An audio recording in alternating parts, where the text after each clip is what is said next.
개인적으로 제가 늘 마음속으로 생각하고 있는 아주 중요한 부모님의 역할 중에 하나가 자녀들에게 신앙의 유산을 남기는 것이라고 생각을 합니다. 잘 알고 있는 미국의 링컨 대통령 어머니의 이야기를 한 번쯤은 들어보셨을 겁니다.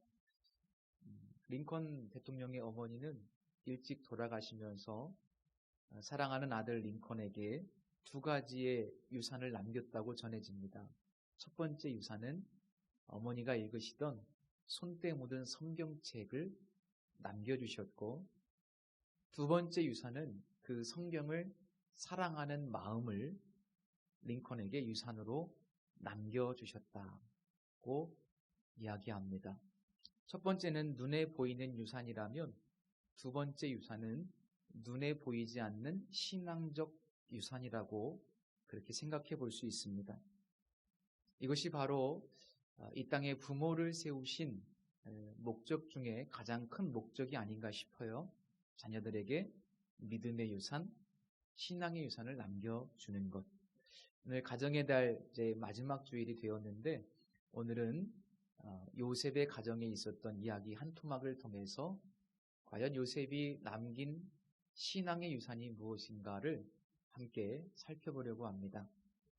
오늘 본문의 내용은 임종을 앞둔 요셉이 형제들과 이스라엘 백성들에게 남긴 유언입니다. 이 유언 이후에 약 한 360년, 370년 이후에 정말로 출애굽의 역사가 진행되는데, 출애굽기 13장 19절 말씀에 보면 모세가 이 요셉의 유고를 가지고 애굽에서 나갔다라고 기록하고 있습니다. 그리고 여호수아서 24장 32절에도 보면 또 이스라엘 자손이 애굽에서 가져온 요셉의 뼈를 세겜에 장사하였다라고 기록해주고 있습니다. 수백 년이 지나서 요셉의 하관 예배가 진행되는데, 이것은 훗날 이스라엘 자손들에게 엄청난 신앙적 유산이 되었습니다. 오늘 본문을 통해서 우리는 요셉이 이스라엘 자손들에게 남겨준 신앙의 유산이 무엇인가를 몇 가지로 살펴보려고 하는데요. 첫 번째는 요셉은 이 유언을 통해서 언제나 어떤 순간에도 하나님만을 선택하는 삶이라는 아주 귀중한 유산을 자손들에게 남겨줍니다. 요셉은 평생 살면서 하나님만을 선택하는 삶을 살았습니다. 저 이방 땅에서 치열하고 고통스러운 삶을 살았지만, 그러나 언제나 하나님을 선택했습니다. 특별히 이 유언 속에도 요셉의 이런 신앙적인 가치관을 확인할 수 있는 부분이 있는데요. 바로 내 유고를 애굽에 묻지 말고 가나안 땅에 묻으라 라는 말씀입니다. 성경에서 일반적으로 애굽 땅은 어디를 상징할까요? 애굽은 세상을 상징합니다. 반면 가나안 땅은 애굽보다는 약간 척박할 수는 있겠지만 약속의 땅이기 때문에 하나님과 함께하는 삶을 의미합니다. 그렇다면 이 요셉의 유언은 하나님이 없는 이 세상 애굽보다는 하나님과 함께하는 가나안이, 그것을 선택하는 것이 우리의 신앙이 되어야 하고 우리가 살아가야 될 삶의 방향성이라는 것을 후손들에게 권면하고 있는 겁니다. 구약 성경에서 특별히 어떤 지역 혹은 어떤 공간을 선택한다는 것은 신앙적인 선택을 의미합니다. 가나안에서 애굽으로 내려갈 것이냐 말 것이냐, 이거는 단순히 지리적인 이동이 아니라 신앙적인 결단과 선택입니다. 롯이 예루살렘에서 저 모압 땅으로 내려갈 것이냐 말 것이냐, 이것은 단순히 지리적으로 어떤 공간을 선택하는 문제가 아니라 믿음의 선택인 것입니다. 그래서 요셉은 하나님을 선택할 것이냐 아니면 세상을 선택할 것이냐, 그 중요한 기로에 언제나 당신들이 서게 될 것인데, 나는 당신들이 하나님만을 언제나 선택하기를 원한다. 언제나 어떤 상황에서도 하나님을 선택하라. 그렇게 자손들에게 신앙의 유산을 남기는 것을 볼 수 있습니다. 왜 요셉이 이런 유언을 남겼을까? 당시 이 땅에 살고 있었던 이스라엘 백성들의 상황을 한번 생각해 보면 왜 이런 유언을 남겼는지를 짐작해 볼 수 있습니다. 우선 이들은 출애굽까지 굉장히 긴 시간을 기다려야만 합니다. 수백 년을 기다려야만 하는데 이 수백 년이라는 시간은 어마어마하게 긴 시간이지 않습니까? 짧은 시간이 아닙니다. 그 수백 년의 시간 동안 이 이스라엘 백성들이 애굽이라고 하는 이 세상에 살면서 정말 잘 살아갈 수 있을까? 두 번째로 이 남겨진 후손들의 상황을 보면 경제적으로 굉장히 풍요롭습니다. 너무나 잘 삽니다. 가나안 땅의 척박한 곳에서 살다가 애굽 땅에 들어왔는데 얼마나 풍요로운지 모릅니다. 훗날 이들이 출애굽해서 광야에 있을 때 얼마나 애굽을 그리워했습니까? 너무나 풍요롭습니다. 아시다시피 정말 우리는 가장 풍요로운 시대를 살고 있는데 우리의 후손들이 살아가는 이 세상이 얼마나 풍요롭습니까? 풍요라고 하는 것은 좋은 것도 있지만 그러나 우리의 신앙을 나태하게 만들 수 있는 아주 위험한 요소가 되기도 합니다. 세 번째로 애굽이라고 하는 나라 자체가 여러 우상들을 섬기는 다신교 사회입니다. 수만 가지 우상이 있습니다. 그러니까 이스라엘 백성들이 이 땅에 살면서 당시 최강대국이면서 가장 찬란한 문화를 일으켰던 이 애굽의 우상들을 바라보면서 그 우상들이 매혹적으로 느껴질 수밖에 없었을 것이고 수많은 우상의 유혹을 받을 수밖에 없는 그런 삶이었다는 거죠. 그래서 자칫 순수한 여호와 신앙, 하나님만을 섬기는 신앙이 혼합주의로 전락할 수밖에 없는 그런 위험, 그것이 이스라엘 자손들이 처한 영적인 현실이었습니다. 또 한 가지 결정적인 상황은 뭔가 하면 요셉이 죽음으로 인해서 그 후손들이 받게 될 처우에 관한 겁니다. 요셉이 살았을 때는 그래서 이 애굽 땅에서 좋은 땅에 살고 좋은 거 먹고 좋은 대우를 받았는데 혹시라도 요셉이 죽고 난 다음에는 과연 어떤 대우를 받을 것인가? 요셉의 마음속에는 이런 여러 가지 복잡한 생각들이 있었던 거죠. 이런 다양한 복잡한 상황들이 이스라엘 백성들이 부닥치게 될 상황인데 어떤 면에서 보면 이 모든 상황들은 정확하게 우리의 후손들이 살아가는 오늘 이 세상의 현실과 크게 다르지 않다는 생각을 해봅니다. 우리가 살아가는 이 시대를 요즘 사람들은 포스트 모더니즘이라는 표현을 쓰죠. 쉽게 이야기하면 어떤 것도 절대적인 건 없다. 너도 옳고 나도 옳다. 그러니까 다 옳은 세상이에요. 상대성의 세상이죠. 신을 부인하는 세상입니다. 얼마나 우리의 사랑하는 자녀들이 학교에서 혼란스러운 교육을 받고 혼탁한 가치관 속에서 살아가는지 모릅니다. 또한 우리의 사랑하는 자녀들은 지금 인류 역사상 가장 풍요로운 시대를 살고 있습니다. 힘들다, 어렵다고 해도 보십시오. 주말이면 여행하는 사람들로 도로가 가득하지 않습니까? 저 공항을 한번 보십시오. 해외로 나가는 사람들이 얼마나 많습니까? 아무리 어렵고 힘들어도요, 정말 도처에 곳곳에 사람들이 내어 터지는 것을 봐요. 너무나 안타까운 현실이죠. 교회에서 젊은 사람들이 썰물처럼 빠져. 너무나 풍요로우니까. 그리고 주님께서 언제 다시 오실지, 주님께서 곧 오신다고 말씀하셨는데 2000여 년 동안 아직도 오시지 않았어요. 얼마나 더 오래 기다려야 될지 몰라요. 수십 년이 될지 수백 년이 될지 우리 인간은 알 수 없습니다. 그러니 이 종말론적인 소망을 잃어가는 시대를 우리가 살고 있지 않습니까? 주님이 언제 오실까 기대하기보다는 언제 오시겠어? 주님이 오시겠나? 이런 영적인 현실을 우리가 살아가고 있습니다. 그렇기 때문에 이런 면에서 보면 요셉은 정말 지혜로운 사람이었어요. 자기의 후손들을 생각할 줄 아는 사람이었고 애굽의 총리로 살면서 자기가 경험했던 이런 수많은 상황들이 정말 나의 사랑하는 후손들에게는 너무나 위험한 상황이 될 수도 있겠다는 것을 분명히 직시하고 자신의 유고를 가나안 땅에 묻으라고 그런 엄청난 유언을 남기면서까지 이 애굽에서 묻히면 얼마나 영광스럽겠습니까? 애굽의 총리인데 뭐 저 초라하게 가나안 땅에 묻으라고 이야기야. 이 세상에서의 영광보다 내 유고를 가나안 땅에 묻으라고 하는 어떻게 보면 초라한 무덤인데 그렇게까지 자신을 희생하면서까지 이스라엘 백성들에게 하나님만을 선택해야 된다라고 하는 신앙적 유산과 결단을 요구하는 겁니다.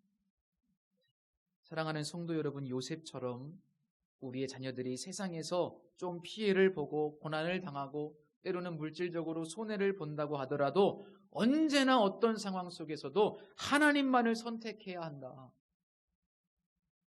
하나님만을 선택하면 산다. 그렇게 믿음의 유산을 남길 수 있는 부모님들이 되실 수 있기를 축복합니다.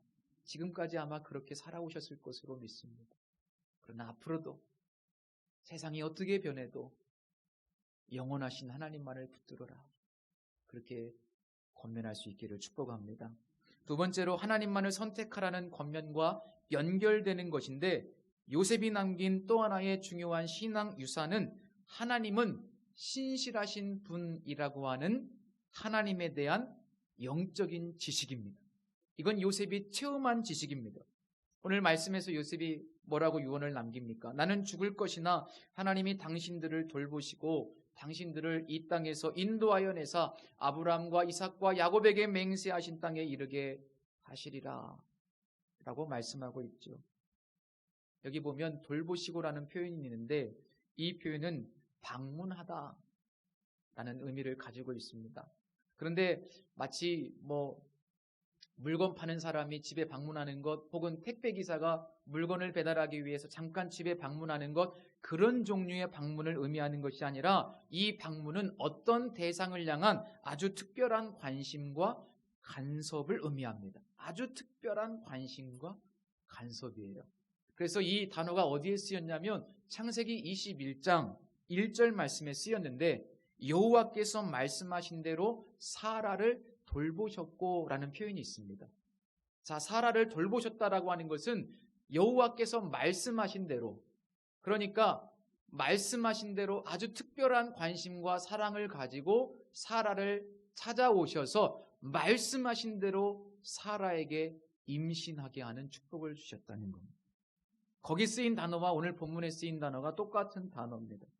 자, 그러면 하나님께서 이스라엘 백성들을 언젠가 방문하실 텐데 때가 되어 하나님께서 너희들을 찾아오실 건데 하나님께서 너희들을 찾아오시는 이유는 약속하셨기 때문에 사라에게 1년 뒤에 아들이 있을 것이다 약속하신 것과 같이 그래서 정확하게 1년 뒤에 하나님이 방문하신 것처럼 하나님께서 우리의 부모, 우리의 할아버지, 우리의 증조 할아버지에게 약속하신 대로 반드시 너희들을 찾아오실 거니까 너희들 이 애굽 땅을 선택하지 말고 가나안 땅을 선택하고 내가 경험해보니 하나님은 반드시 약속을 지키시더라. 그러니 어떤 경우에도 하나님만을 선택하라. 요셉은 먼 미래에 있을 일이지만 신실하신 하나님은 반드시 약속을 지키시기 때문에 우리를 찾아오실 것을 분명히 믿었고 그 믿음은 하나님께서 자신의 고통스러운 삶을 통해서 섭리하시고 악을 선으로 바꾸시고 자신을 통해서 이스라엘 백성들을 구원해내신 그 하나님의 놀라운 신실하심을 체험하면서 요셉의 마음속에 분명히 분명히 각인되었던 하나님에 대한 영적인 지식이었어요. 하나님은 정말로 신실하신 분이에요. 정말로 기가 막힌 분이시고. 그래서 요셉은 하나님만을 선택하라. 왜? 하나님은 신실하신 분이시고 그 하나님의 신실하심이 오늘 우리의 존재의 이유다. 오늘 우리가 이 땅에서 이렇게 축복받고 굶어 죽지 않고 이렇게 살아갈 수 있게 된 것 하나님이 약속하셨기 때문에 하나님 우리를 돌보신 것입니다. 하나님 얼마나 신실하시냐. 우리 존재의 근거, 우리 존재의 이유가 하나님의 신실하심.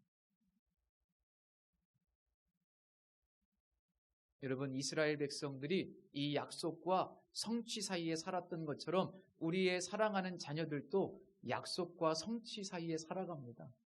주님이 오신다고 말씀하셨고 오실 때가 가까워져 오고 있어요. 이 약속과 성취 사이에 살아요. 때문에 우리 사랑하는 자녀들에게 정말 중요한 믿음 가운데 하나는 뭔가? 약속하신 분께서 반드시 신실하심으로 이루실 것이다. 그 약속은 반드시 성취될 것이다. 그 믿음을 오늘 이 시대에 우리 자녀들이 가져야 되고, 또 하나님의 기록된 말씀은 반드시 이루어진다라고 하는 그 신실함에 대한 믿음을 가지고 언제나 어떤 상황 속에서도 하나님의 말씀을 붙드는 믿음, 그 믿음이 필요합니다. 구약성경에 보면 이 주제에 대해서 굉장히 씨름하고 아주 치열하게 고민했던, 그리고 생생하게 증언했던 선지자가 한 분 있습니다. 그는 말라기 선지자입니다. 죄송합니다. 그는 하박국 선지자입니다. 하나님은 바벨론을 통해서 이스라엘 백성들을 심판하신다고 말씀하시는데 하박국 선지자는 도저히 이해할 수 없었습니다. 우리는 그래도 하나님이 선택한 백성인데 하나님이 선택한 백성들을 왜 하나님 믿지도 않는 저 이방 나라를 통해서 심판하시느냐고, 오히려 그 백성들을 심판해야 되지 않으시느냐고.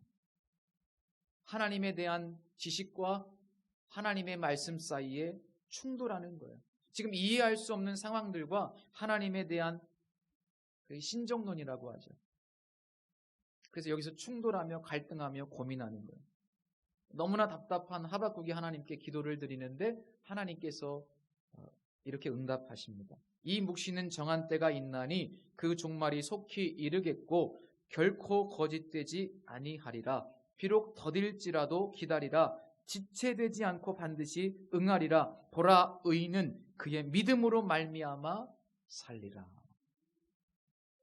이것이 하나님께서 주신 대답이었고, 마침내 하박국 선지자는 하나님을 찬양하죠. 하박국서 마지막에 보면 얼마나 그의 마음이 변하여 하나님을 찬양하는지 모릅니다. 그 찬양의 내용을 우리가 너무나 잘 알고 있습니다. 비록 무화과나무가 무성하지 못하며 포도나무에 열매가 없으며 감람나무에 소출이 없으며 밭에 먹을 것이 없으며 우리의 양이 없으며 외양간에 송아지가 없을지라도 나는 여호와로 말미암아 즐거워하며 나의 구원의 하나님으로 말미암아 기뻐하리로다. 이렇게 하나님을 찬양합니다. 그런데 이 찬양의 근거가 뭐예요? 하나님이시죠. 오직 의인은 믿음으로 말미암아 살리라 라는 말씀 때문에 하박국 선지자의 입술에서 찬양이 터져 나옵니다. 그런데 여기서 우리가 말씀을 오해하는 경우가 많습니다. 여기서 믿음을 말할 때 오직 의인은 그의 믿음으로 말미암아 살리라. 여기서 믿음을 말할 때 우리는 그 믿음이 되게 자기 확신 혹은 자기 긍정이라고 생각을 합니다. 그래, 나 믿어. 나 믿을 거야. 나 이제 절대로 하나님 의심하지 않을 거야. 그렇게 이해를 하고 그렇게 믿음을 정의합니다. 그런데 여기서 믿음이라고 하는 표현은 자기 확신을 의미하지 않아요. 자기 긍정을 의미하지 않습니다.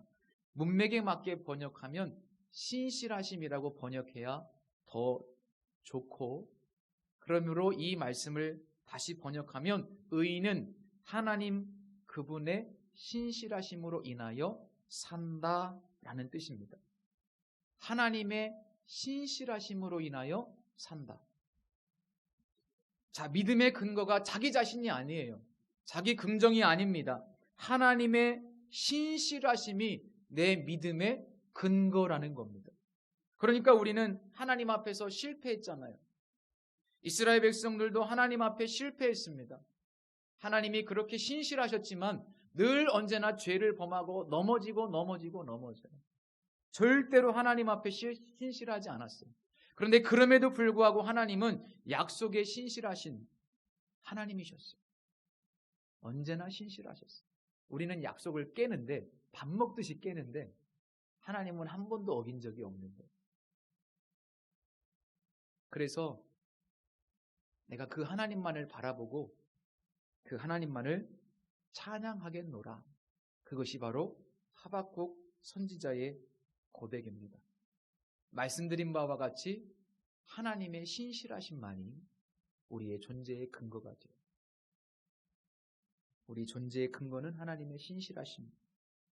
그래서 비록 우리가 주님의 재림을 기다리는 것이 때로는 힘들고 지칠 때가 있지만 이런 상황 속에서 살아가면서 하나님만을 선택한다는 거 너무나 말도 안 되는 일 같지만 이렇게 살아가야 돼? 라고 생각할 수 있지만 그러나 그럼에도 불구하고 하나님의 신실하심만을 바라보실 수 있기를 축복합니다.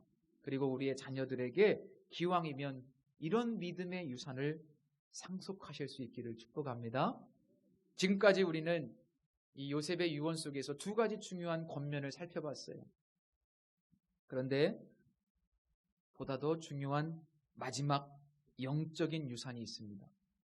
그것이 뭔가 하면 그것은 바로 요셉의 삶, 요셉의 삶 그 자체라고 저는 말씀드리고 싶습니다. 요셉은 마치 링컨의 어머니처럼 그의 어머니가 성경책도 물려주셨지만 그 성경을 사랑하는 삶, 그 마음, 그 태도를 요셉에게 물려준 것처럼 요셉은 신앙적인 권면도 물려주지만 그러나 그의 삶 자체를 유산으로 물려줍니다. 저는 이것이 진짜 중요한 유산이라고 믿어요. 오늘 본문에 보시면 유언보다 앞서서 기록된 하나님의 말씀이 있습니다. 에브라임 자손 3대를 보았으며 므낫세의 아들 마길의 아들들도 요셉의 스라에서 양육되었더라. 이런 말씀을 기록해 놨어요. 별로 눈에 띄는 말씀이 아니고 이런 구절이 뭐가 그렇게 중요할까 이런 생각을 할 수밖에 없는데 저도 예전에는 그랬어요. 그런데 역대상 7장 14절에 보면 이런 기록이 있습니다. 므낫세의 아들들은 그의 아내가 낳아준 아스리엘과 그의 소실 아람 여인이 낳아준 길르앗의 아버지 마길이니. 자, 이 족보에 의하면 므낫세의 본처가 낳은 아들은 아스리엘이고 마길은요 본처가 낳은 아들이 아니고 므낫세의 소실 첩이 낳은 아들이에요. 그런데 성경은 므낫세의 아들들도 요셉의 스라에서 양육되었더라. 이렇게 말씀하고 있습니다. 이 구절은 어떤 의미냐면 그 아들의 첩의 자식들까지도 자신의 양자로 다 받아들이고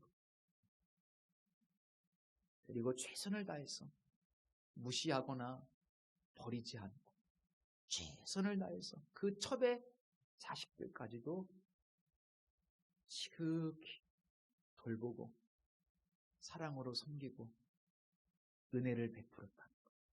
요셉이 그런 사람이었다는 것을 이 구절이 우리에게 말씀하고 있습니다. 요셉이 이렇게 은혜로운 삶을 살았고 사랑하는 삶을 살았고 섬기는 삶을 살았는데 그런 요셉의 삶을 확증하는 말씀이 그 위에 19절, 20절, 21절 말씀에 있지 않습니까? 제가 한번 읽어드릴게요. 요셉이 그들에게 이르되 두려워하지 마소서. 내가 하나님을 대신하리이까. 당신들은 나를 해하려 하였으나 하나님은 그것을 선으로 바꾸사 오늘과 같이 많은 백성의 생명을 구원하게 하시려 하셨나니. 당신들은 두려워하지 마소서. 내가 당신들과 당신들의 자녀를 기르리다 하고 그들을 간곡한 말로 위로하였더라. 요셉은 정말 겸손한 사람, 그리고 정말 그 모든 후손들을 나에게 해코지했지, 내가 복수할 거야 이런 마음 품지 않고 오히려 첩의 자식들까지도 정말 사랑받지 못하는 신분인데 요셉은 다 품어주고 양자로 삼고 은혜를 베풀고 일평생 110세까지 그런 삶을 살았다는 겁니다.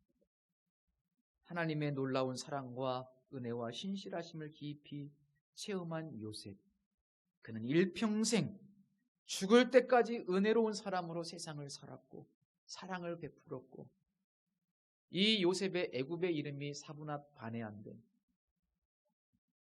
이걸 바꾸면 생명의 부양자, 많은 사람의 생명을 살리는 귀한 종으로 일평생을 헌신했습니다. 마치 예수님께서 우리에게 자기를 부인하고 자기 십자가를 지라라고 하는 말씀만 남겨주신 것이 아니라 실제 삶으로 그 말씀대로 십자가를 지는 삶을 유산으로 남겨주신 것과 비슷합니다. 그래서 저는 신앙의 유산을 남기는 가장 좋은 길이 뭔가, 우리 부모님들이 먼저 예수님으로 평생 살아가는 거예요. 그리고 믿음으로 살아가는 거예요. 그리고 예수님처럼 살아가는 거예요. 은혜를 베풀고 사랑하고 섬기고 헌신하고. 그것이야말로 이런 삶 자체가 가장 큰 영적인 유산이 될 줄로 믿습니다. 얼마 전에 이제 아내가 도서관에서 책을 한 권 빌려왔는데 그 책 제목이 시퍼렇게 살아계신 하나님이셨어요. 시퍼렇게 살아계신 하나님. 제목이 좀 강렬하죠? 그래서 제가 그 내용을 봤어요. 이 책의 저자가 누구냐면 이름이 저랑 굉장히 비슷해요. 안호성. 근데 뭔가 좀 부족한 듯한 느낌이 들죠? 안효성은 꽉 찬 느낌인데? 근데 아주 훌륭하신 분이시더라고요.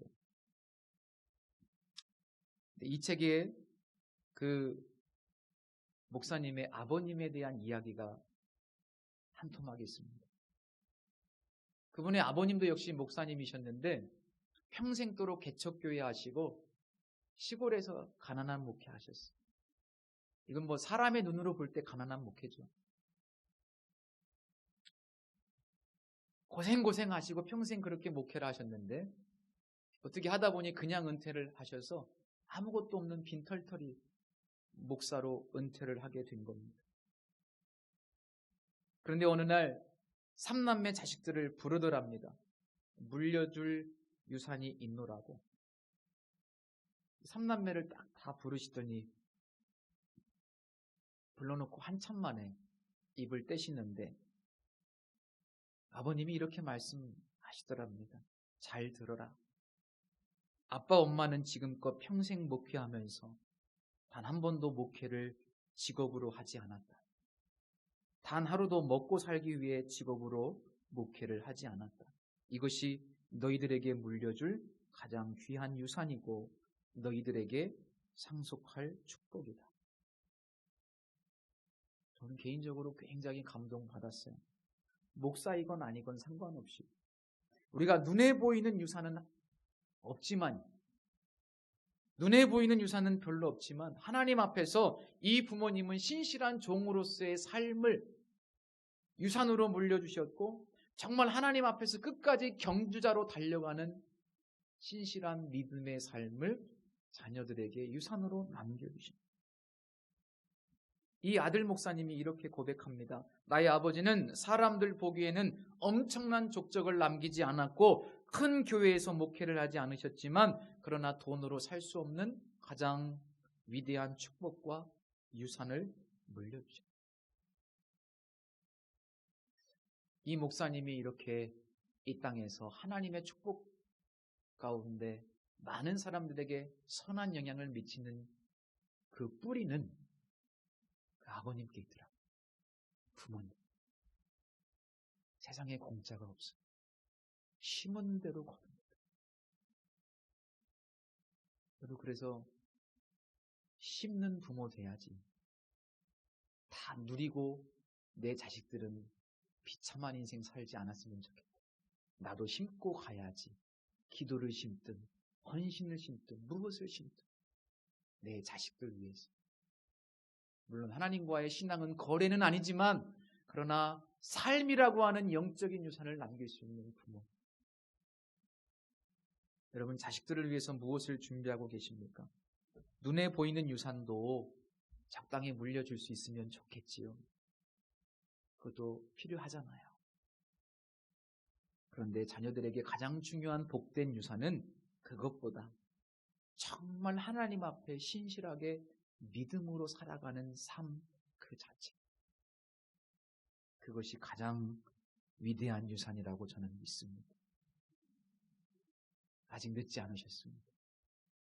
지금부터라도 가장 위대한 유산을 남겨주시기 위해서 몸부림치는 사랑하는 우리 성도님들, 부모님들 되시기를 주님의 이름으로 축복합니다. 기도하겠습니다. 좋으신 하나님, 우리를 구원해 주시고 또 이 땅에서 부모가 되게 하시고 자녀를 허락하신 것을 감사합니다. 하나님이 주신 기업, 상급, 열매들 이제까지 하나님께서 지켜주시고 인도하신 것 감사합니다. 그러나 자녀들이 살아갈 세상을 생각하면 때로는 암담할 때도 있습니다. 주여 염려와 근심이 되지만 그러나 믿음의 유산을 끝까지 남겨놓고 떠날 수 있도록 요셉처럼 일평생 예수님을 닮은 삶, 예수님을 따라가는 삶, 예수님을 위한 삶을 살아갈 수 있도록 축복해 주셔서 자손 만대까지도 주님 다시 오실 때까지도 예수님만 사랑하고 섬기는 믿음의 가정 되게 하여 주옵소서. 예수님의 이름으로 기도합니다. 아멘.